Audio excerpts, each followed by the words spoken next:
Good morning, my people. What a lovely, lovely morning. And you're ready to do what we do best,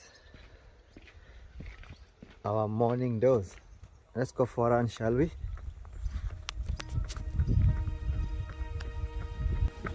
So today we are going to talk about some of the known philosophies for happy life, for happy living. So Stoicism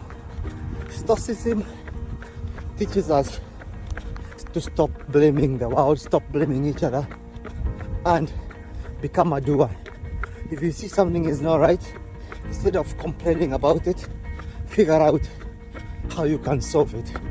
If you see the economy is not doing well, instead of blaming the government, ask yourself, how can I change things? How can I make the world a better place to live? Instead of complaining and pointing fingers. Stoicism gives us that moral essence of taking responsibilities. Epicureanism teaches us to do things in moderation. Anything and everything you do them in moderation. But above all, be hunger for new knowledge. Always find new knowledge in books, new knowledge in people. But once you find this knowledge, do everything in moderation. That is Epicureanism. Everything is good as long as it's done in moderation.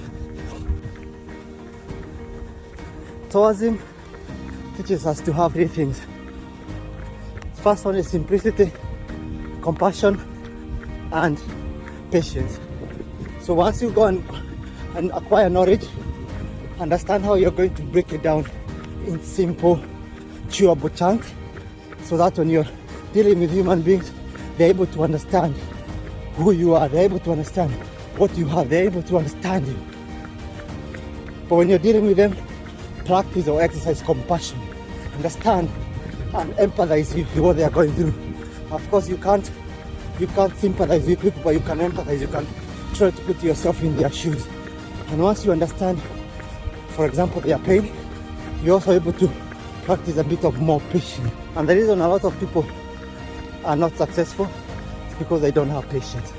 So once you understand the philosophy of Stoicism, you're able now to practice patience, you become compassionate, and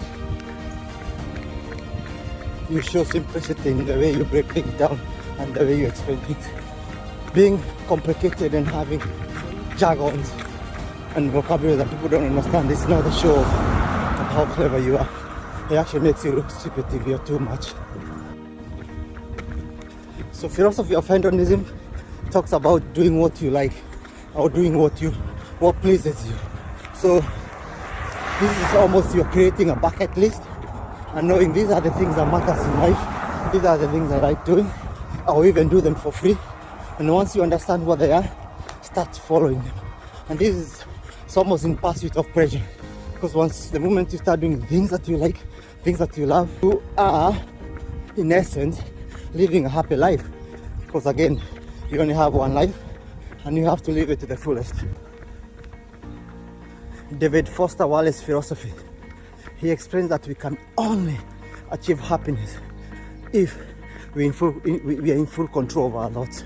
We have to control how we think, we have to control what we think, and we have to control everything that comes into our brain. So life has no meaning but the one that you give it. So once you're able to control your thoughts, once you're able to take time to internalize what you're thinking, because even the music is made better not by the tune but by the pause. So the moment you singing and then you're getting that pause to absorb the knowledge, then once you absorb it, you're able now to release it. It's the same thing with thoughts. You hear a lot of things, but you need to take time to understand the thoughts. You need to take time to internalize them before you can make any action. So David Foster Wallace's philosophy says, for you to be happy, you have to be in control of your thoughts, and being in control of your thoughts controls your emotions, and your emotions gives you you're able to act in a different way, and acting in a different way gives you results in a different setup. So it's all about thought, it's all about feelings, thoughts, actions, and results.